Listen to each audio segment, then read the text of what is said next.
नमस्कार दोस्तों, हमारी आज की कहानी है धोखा।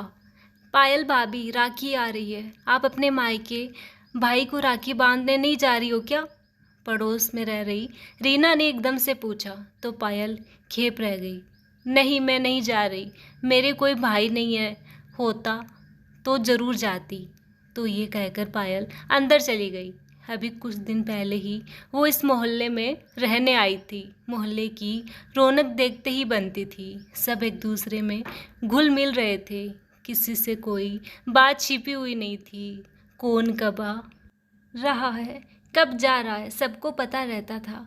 पायल सोचने लगी कि कैसे उनके प्यार की कस्में उनके मम्मी पापा के प्यार के आगे बड़ी हो गई थी। वो विजय के प्यार में इतना डूब गई थी कि अपने मायके वालों का प्यार भूल बैठी थी।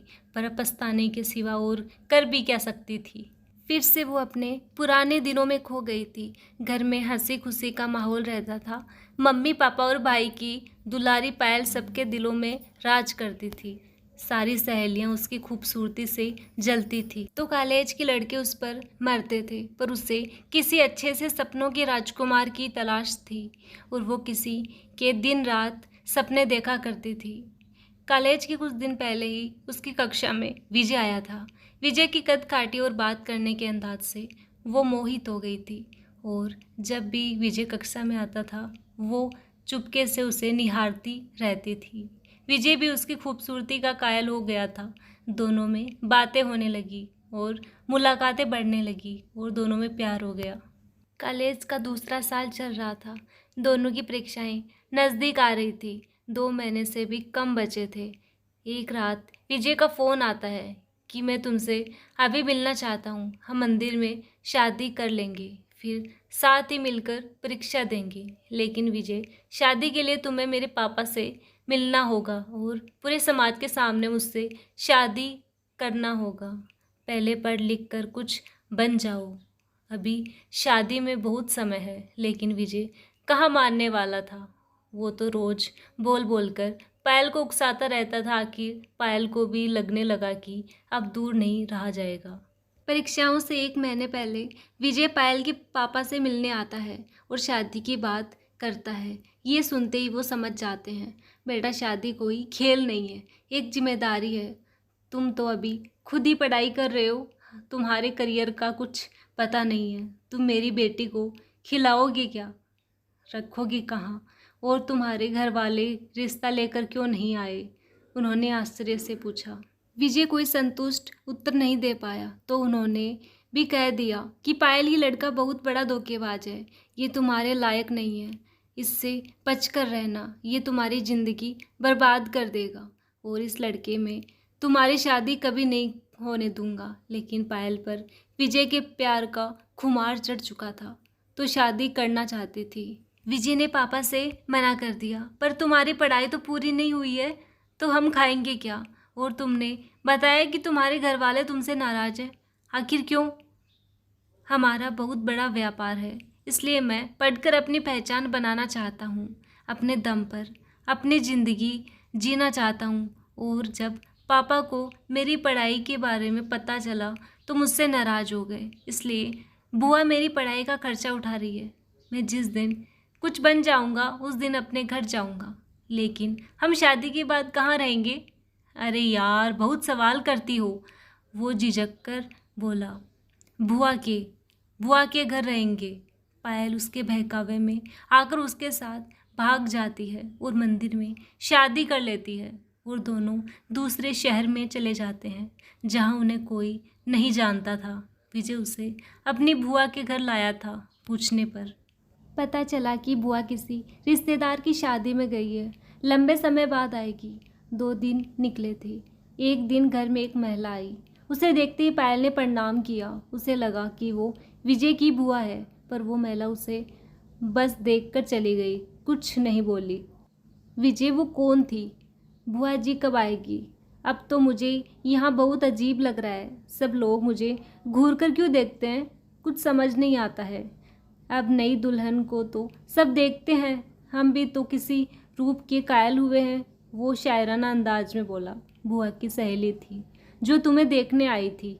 विजय, तुम्हारी पढ़ाई का क्या होगा? हमने जोश में शादी तो कर ली, पर अब तुम जो आगे पढ़ना चाहते हो उसका क्या होगा? पायल ने पूछा। तो विजय बोला, अभी तो हमारी शादी हुई है और तुम पढ़ाई और करियर में लगी हुई हो। अभी तो हमारे रोमांस के दिन है, फिर बुआ सब संभाल ही लेगी। अगली सुबह विजय किसी काम से चला जाता है तो पड़ोस में रहने वाली रीना आती है और कहती है, भाभी, एक लड़के से प्यार करती हूँ, पर घर वाले मेरी शादी उससे नहीं करना चाहते हैं। लेकिन क्यों नहीं करना चाहते? भाभी, वो कुछ काम नहीं करता, उसके परिवार का भी पता नहीं है। कह रहे थे अनजान लड़के से कैसे शादी कर दें, तो मैं और वो भागने की योजना बना रहे हैं। आप मेरा साथ दोगी ना? उसने कहा। फिर पूछा, वैसे आप तो विजय भैया की भाभी हो ना, यहाँ कब तक रहोगी? मैं विजय की भाभी, ये तुमने किसने बताया? पायल ने आश्चर्य से पूछा। विजय भैया ने बताया था, जब वो मम्मी से घर किराए पर ले रहे थे, तभी कुछ महीने पहले भी उनकी एक और भाभी आई थी। आप लोग 3-4 देवरानी जेठानी हो क्या?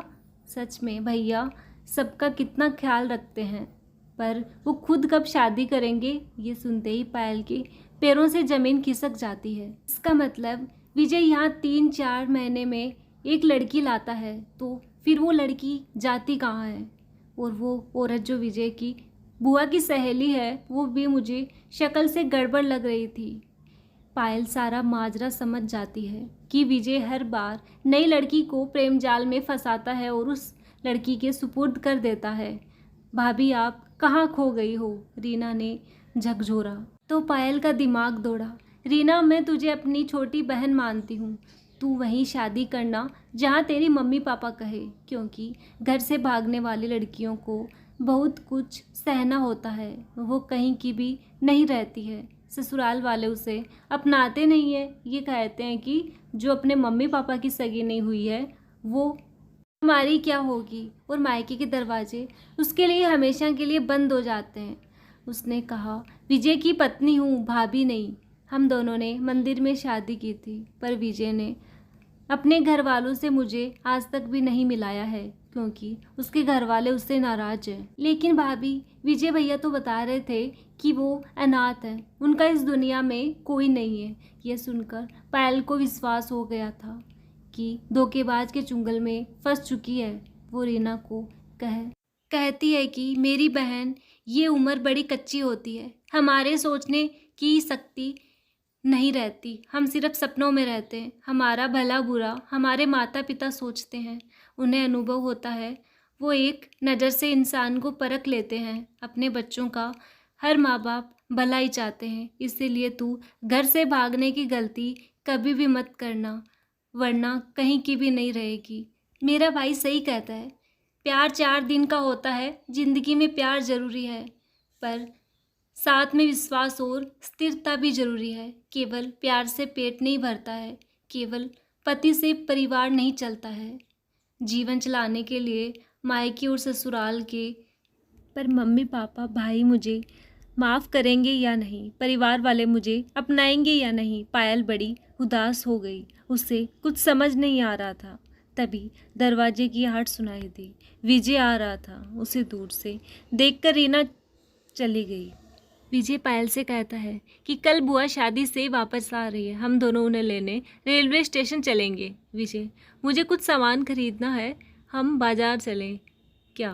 पायल ने घर से बाहर जाने की नीयत से पूछा, तो विजय ने मना कर दिया। तब सामान ले लेंगे। रात को विजय बाहर फ़ोन पर बात कर रहा था कि मैं लड़की को लेकर कल आता हूँ, मुझे मेरे पैसे चाहिए, वो तैयार रखना। ये सुनकर पायल को अपनी मूर्खता पर बड़ा पछतावा हुआ।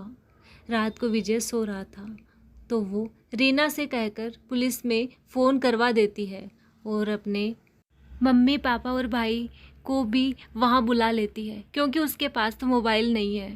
पहले वो झिझक रही थी कि अगर मायके वालों को फ़ोन करेगी तो वो उनसे गुस्सा है तो आएंगे ही नहीं, पर बाद में वो हिम्मत करके सारी बात बता देती है।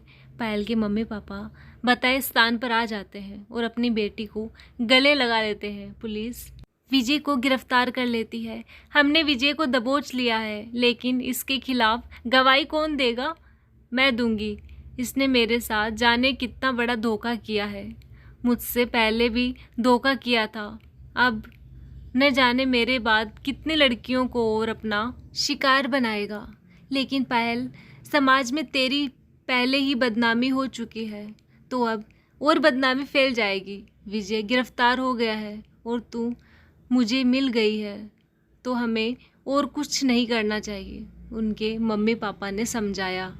कितना बड़ा धोखेबाज है पापा, आपने एक मुलाकात में विजय को पहचान लिया। मुझे आप पर भरोसा करना चाहिए था और मैं धोखा खाकर इसे पहचान पाई हूँ। आपने अपने अनुभव से पहचान लिया था कि ये लड़का सही नहीं है और मैंने आपके फैसले पर शक किया। पापा, आप सही थे, मुझे घर से भागकर कुछ हासिल नहीं हुआ, बल्कि जीवन से ही विश्वास उठ गया है। मेरी पढ़ाई अधूरी रह गई है, मेरा करियर नहीं बन पाया है, मेरी ज़िंदगी बर्बाद हो गई है। और पायल रोने लगी। मुझे भागकर शादी करने से कुछ हासिल नहीं हुआ है, ना परिवार मिला, ना ससुराल, ना रिश्ते मिले और ना ही खुशी मिली, बल्कि जो कुछ मेरे पास था वो भी चला गया। पायल, अभी भी कुछ नहीं बिगड़ा है।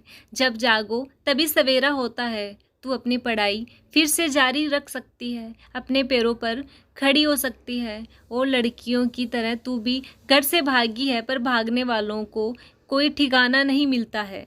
तू अभी घर चल, 10 दिन बाद में तेरी अंतिम वर्ष की परीक्षाएं हैं।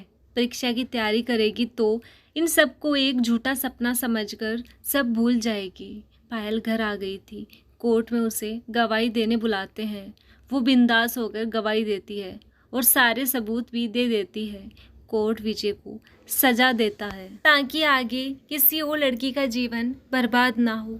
पायल सबको हाथ जोड़कर कहती है, मेरी आप सबसे विनती है कि 2 दिन के प्यार के चक्कर में बरसों की माँ की ममता और पिता के दुलार को, भाई बहन के स्नेह को ना भुला दे। घर से भागकर कभी शादी ना करें, प्यार हो जाता है, स्वाभाविक है। अगर किसी को पसंद भी करते हैं तो उसके घर परिवार की भी छानबीन करें, लड़के का करियर देखें, क्योंकि ज़िंदगी केवल 2 दिन के प्यार से नहीं चलती है। अपने मम्मी पापा को अगर चीज़ खुलकर बताएंगे, अगर उन्हें किसी भी लड़के से कोई भी कमी लगती है तो ये समझ लेना कि ये लड़का आपके काबिल नहीं है, क्योंकि माता पिता के पास अनुभव और नज़र होती है और वो अपने संतान का सिर्फ भला और भलाई चाहते हैं। संतान के प्रति उनका प्रेम सदैव बना रहता है। उनके बच्चे चाहे कितनी भी गलतियां क्यों ना कर दे, वो हमेशा माफ़ कर ही देते हैं। पायल की बात से तालियां बज उठती है और वो अपनी परीक्षाओं की तैयारी करती है और एक दिन जब उसे सफलता मिलती है तो वो जीवन को नए दृष्टिकोण से देखने लगती है। बच्चों की एक उम्र होती है जब वो प्यार के चक्कर में आ जाते हैं। उस समय माता पिता ध्यान दें और सही राह दिखाएं तो वो भटकने से बच सकते हैं, क्योंकि माता पिता का फैसला हमेशा सही और बच्चों के भले के लिए ही होता है। आपको ये कहानी कैसी लगी कमेंट करके बताइएगा और मेरे चैनल को सब्सक्राइब कीजिएगा। धन्यवाद।